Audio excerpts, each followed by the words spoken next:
Hello and welcome to episode 2 in my Piano to Orchestra series. Today I'll be orchestrating a love theme that I composed in my previous video, so check that one out if you haven't already. The theme of today's episode will be less is more, and so I want to demonstrate today that you don't always need to have every instrument playing all the time, especially in the softer, more intimate sections of music. So let's get started with the piano version.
I've made 3 different orchestrations of this piece, each one modeled on a different orchestration or sound from love themes that I analyzed a few weeks ago.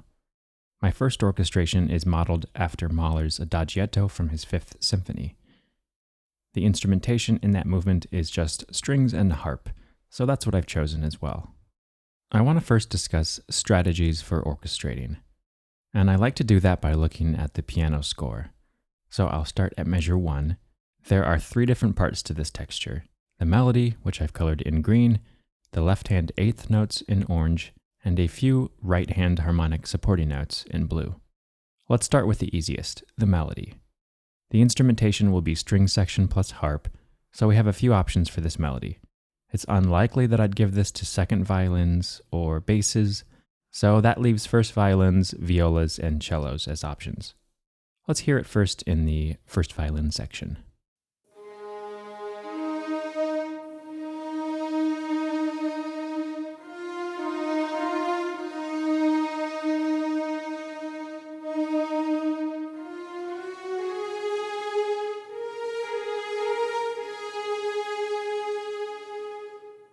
Mahler chose to give his melody to the first violins, and you certainly can't go wrong with that choice. It starts on the G string of the violin, which is rich and warm in timbre.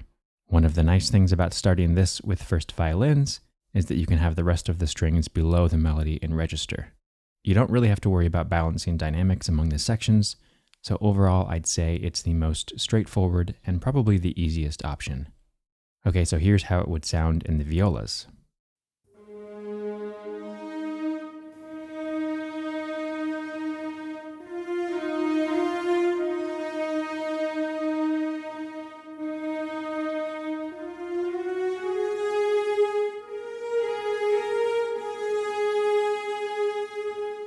It's a bit darker in timbre, not quite as intense as violin, just a bit more subdued overall. I could see this working really well for a melancholy type of sound, but you also have to remember that the violas won't project as well when the melody moves up in register to the D string, so that's something to keep in mind. Also, if you give this melody to violas, you probably don't want to have violin ones above the violas, or if you do, you'd have to be very careful. And even fitting them in below the violas in register will be tricky, though not impossible. And here's what it would sound like on cellos.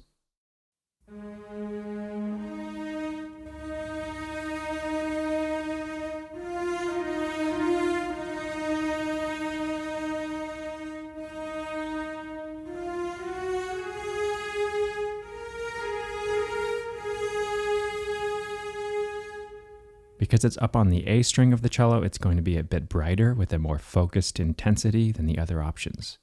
Using cello also sort of creates an additional problem. How do you score the left-hand material then, using instruments other than cello? You could certainly make it work, but again, it would be challenging. I think I'll stick with what Mahler did and give the melody to the first violins. So next, let's figure out the left-hand eighth notes. This is where things get a little bit more challenging. So do you give this line to just one instrument? The cello section would be able to play the entire line. All the notes are in range. So let's hear what it sounds like with first violins on the melody and cellos on the eighths.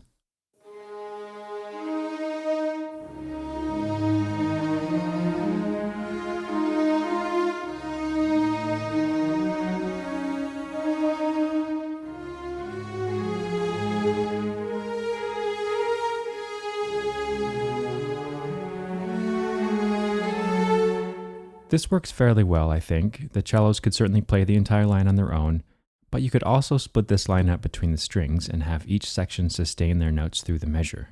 This would make for a richer, more lush background texture. This could be done a bunch of ways. I'll just show one example here. So maybe I don't want to bring in basses right away, so I could have the cellos divided here on the lowest two notes. Then the violas get the E flat to F and sustain that F through the measure. I don't really want to sustain the E flat sonority as it's already present in the melody at this time, and I probably don't want to overdo that scale degree, especially this low in register. It's probably safer to sustain the F, the third scale degree in D flat. That leaves second violins for the A flat above violas. Like I said, there are a bunch of ways to do this. You could have basses play the lowest note, then cellos the next two, then violas, and you could leave out second violins entirely. Each configuration will be slightly different timbrally, and of course, some may work better than others in the context of this piece. Let's hear how this configuration sounds, just for this measure.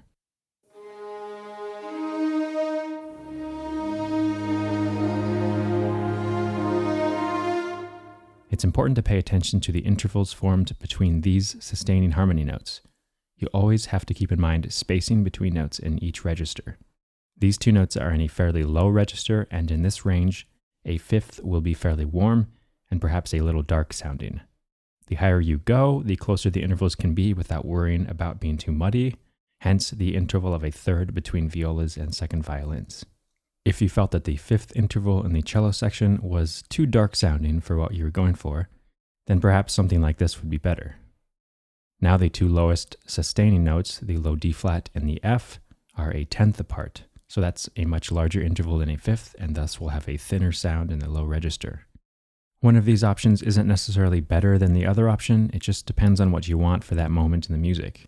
So the most important thing is that you can identify the sonic implications of each decision or adjustment that you make. So giving the left-hand eighth notes to background strings is certainly a good option. In my first orchestration of this piece, I actually chose to do something else here. Because I was modeling this after the Mahler orchestration, I followed his lead and gave the eighth notes to Harp. The harp is capable of a much thinner, more delicate sound when playing these eighth notes. Moving the textural motion from strings to harp will actually make the main violin melody stand out even more. My goal in this opening was a thin, delicate sound, so harp seemed to work perfectly for that.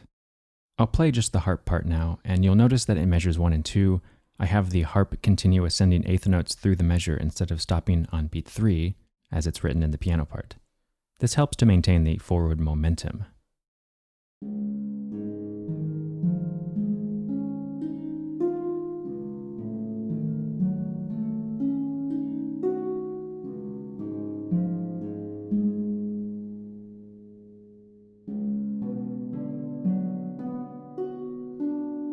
So in my version, the motion will be in the harp, and that leaves the other strings to sustain background harmonies.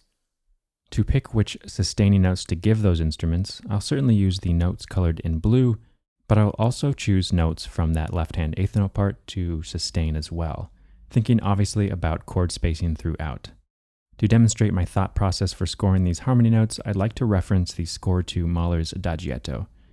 You'll notice a similar configuration of instruments, first violins on the melody, harp on the moving notes, second violins, violas, and celli sustaining, with basses on pizzicato root notes on the downbeats. Notice the emphasis Mahler gives to the note C, which is the dominant or the fifth scale degree in the tonic of F. You might say this is an overemphasis of this note in comparison to the other notes of the chord, but it's very much intentional.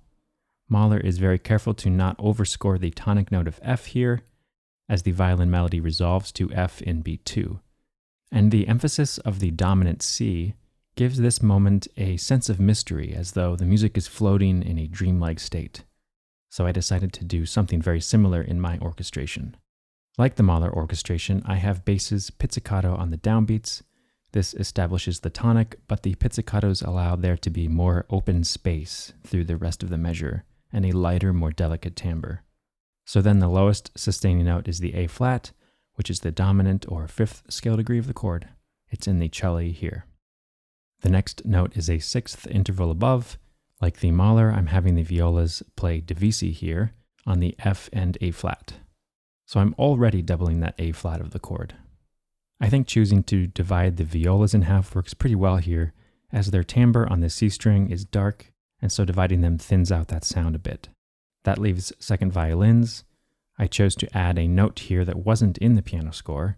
I gave them the tonic note D flat that's registrally between violas and first violins in the melody. The main reason that I did this is because I have multiple chords coming up in the progression that contain more than 3 notes, and I wanted second violins to be in this texture so that they can play those notes later on. I think this will be more clear in just a second when I show the next few measures. So once I have the positioning of each section, I find it much easier to then move from chord to chord. I just try to have smooth voice leading for each instrument between adjacent notes. Notice the second violins here move by step through these 4 measures, as do the violas, and the celli have a mostly stepwise line. I also give celli the 8th notes in measure 4 that move in contrasting counterpoint with the violin melody. Let's hear how these 4 measures sound orchestrated in this way.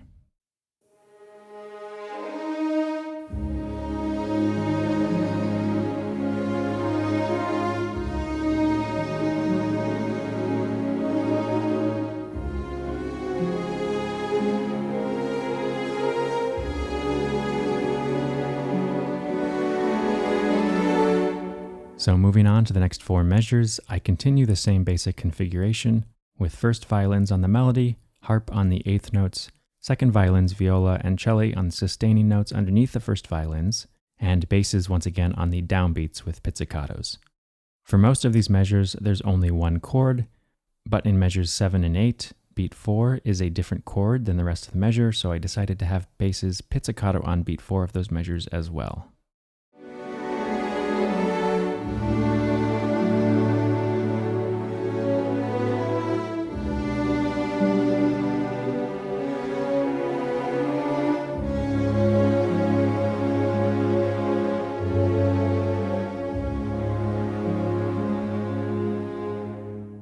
Going into the next section, the repeat statement of the theme in a higher register, I had an important decision to make here.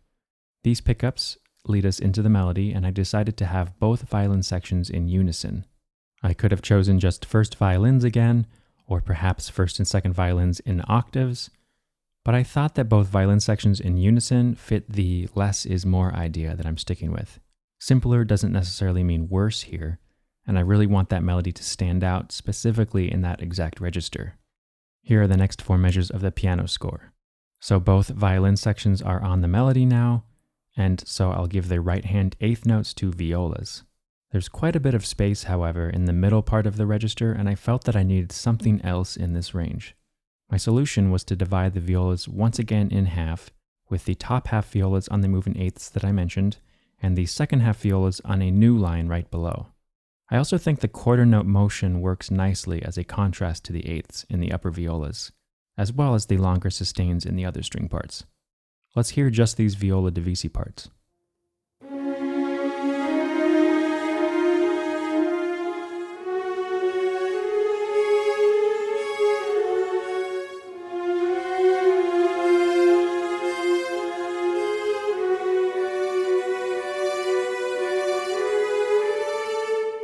So from everything thus far, this is really the first instance of me adding something that wasn't there in the piano part. If it's your own music that you're orchestrating, you should always be looking for ways to improve your work. and I felt that this mid-range counter melody did just that. So for the left hand, I divide the cellos in half, with the upper division playing the first part of that eighth note line, and the lower division of cello playing a line that's rhythmically similar to the lower violas. The whole point here is to fill in that low register with sustaining notes, but provide a bit more motion than the first statement of the melody, where the backgrounds were mostly static. So the harp and cello section are sort of grouped together here, playing a lot of the same notes together.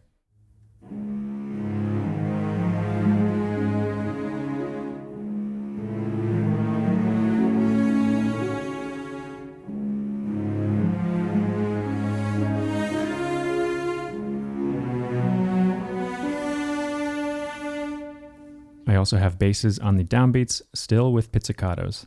I'm really trying to hold them back in an attempt to keep things light and delicate timbrally, at least until the next 4 measures.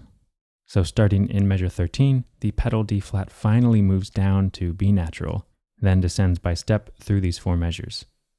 I thought that this was the perfect time to finally bring in sustaining basses, so I give them the downbeat notes an octave below the original piano register, and I decided to give this left hand eighth note line to the cellos. This is essentially the climactic moment of the piece, and for once I wanted a slightly heavier, more dramatic sound, so I switched from having the eighth note motion primarily in harp to now in strings. The upper strings are just a bit more complicated here. Instead of both violin sections on the melody, I switch back to just first violins on the top melody line, which leaves second violins and violas to cover these notes, the harmonic support in the right hand of the piano. Because this is, as I stated, the climactic moment of the piece, I thought having these instruments just sustain the notes as they're written in the piano wouldn't match the textural intensity that I wanted for this moment. Therefore, I chose to give them notes in this register, but with more motion, somewhat similar to the cello part. I decided to give them contrasting motion to the cello, as I think contrapuntally that's a little bit more interesting. In fact, in measure 13, the violas actually move down below the cellian register just for a note. I'll play these 4 measures just in the upper strings for now.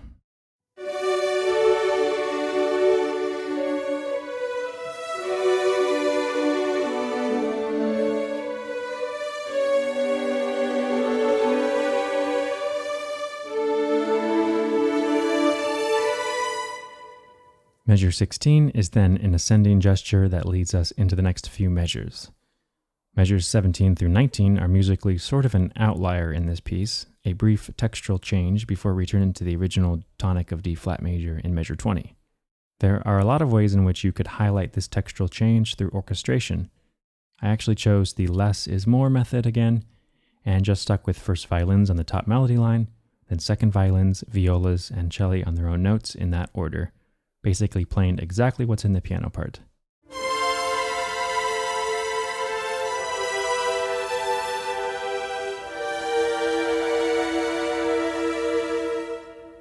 I could have given the strings tremolos here, or fingered tremolos, but I preferred the colder, more static sound of the long sustains to contrast against what just came before.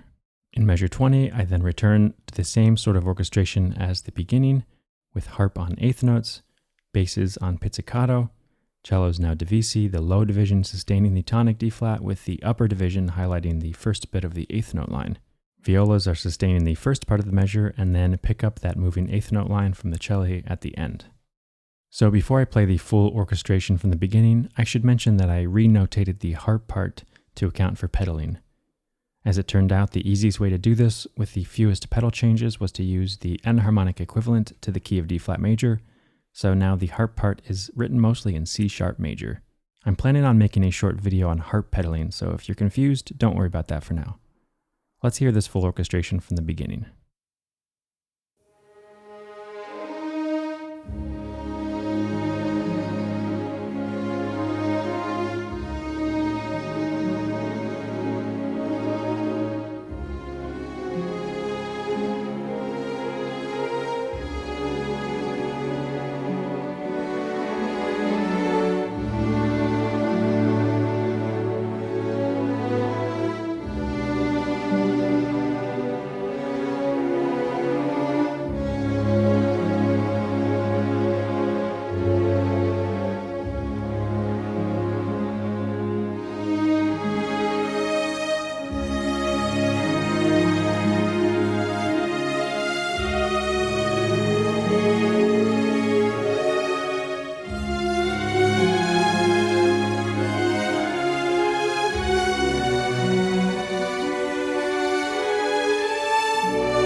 So I made another version, this time modeled after the Han Solo and the Princess orchestration. Like the John Williams orchestration, I chose to give this first statement of the melody to a solo horn with strings underneath. You'll notice that the rest of the orchestration in the beginning here is roughly the same as my previous version.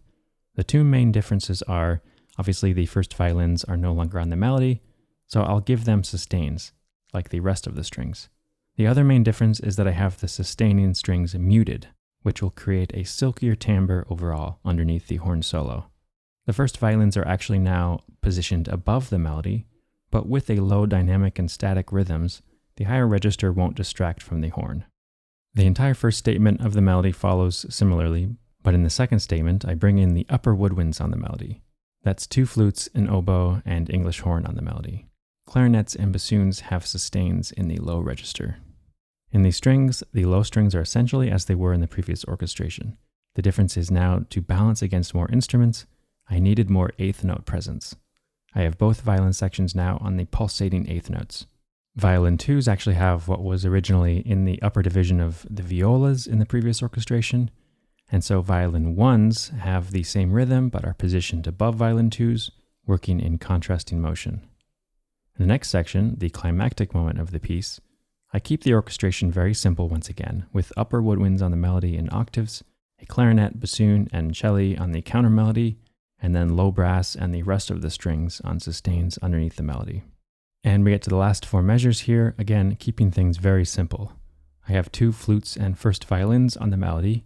I wanted the timbre to be a little bit thinner here, so that's why I removed some of the woodwinds, and I think the combination of flutes and violins sounds really nice here.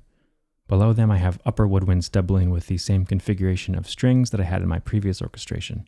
Bassoons and pizzicato basses enter in the last measure, and a solo clarinet doubles the moving eighth notes in viola. Overall, this orchestration is thin and simple, but that's exactly what I wanted. If you look at a lot of John Williams scores, or really any of the love themes that I analyzed in my video from a few weeks ago, the orchestrations tend to be very simple. I still use the full orchestra, and I pull from different parts of that orchestra, like solo horn or low brass chords or harp, but I may choose to only use those instruments or those colors for just a few measures at a time. The trick is to not feel like you have to use all the instruments all of the time. There are so many interesting combinations of timbres and colors to choose from, but if everyone's playing all of the time, your music will start to sound the same all of the time. So let's hear this orchestration from the beginning.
So I made one final version, and this time I was inspired by a very different sonic landscape. I sort of used Vangelis' score to Blade Runner as inspiration, although my theme is quite different to begin with, so the main similarity is in the use of synthesizers. Unfortunately, I don't own any analog synths, or even that many digital models of analog synths, so my attempt to recreate a Blade Runner sound was somewhat hindered. But once again, I kept to my philosophy in this video of less is more. I decided to use just a few synth tracks with strings. My lead synth is a patch I created using UVI Falcon.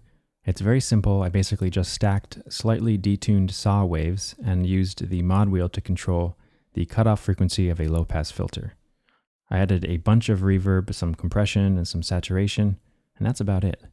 So I use a few patches from UVI Falcon, as well as a few from Massive, one from Arturia's Pigments, and one from Synapse Audio's The Legend. I could have spent hours and hours fiddling around with custom-made patches. I really enjoy doing that, but for the sake of time, most of these patches were presets that I then modified slightly. For the strings, I used Hans Zimmer strings from Spitfire Audio. I thought they'd give me a richer, warmer sound than the Berlin series. In terms of the orchestration, I basically took my first orchestration and simplified it quite a bit, especially in the strings. You can see how simple these string parts are. The lead synth obviously takes the melody. I have a harp-like plucky synth that gets the harp notes, a pad synth that doubles the strings, a sine wave that gets the sub-bass notes, and then some additional patches that either color the melody in the second statement or double the moving eighth notes. Overall, I tried to not get too crazy with this. I have way less experience using synths than I do orchestral instruments, but I tried to have some fun with this, so here it is.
So I hope you've enjoyed this episode. Please click the like button if you did, and subscribe to my channel if you haven't already. As always, the MIDI files, audio stems, Dorico file, and Cubase file for this video are all on my Patreon page. The link is in the description box below. Thank you to all my supporters, and see you next time.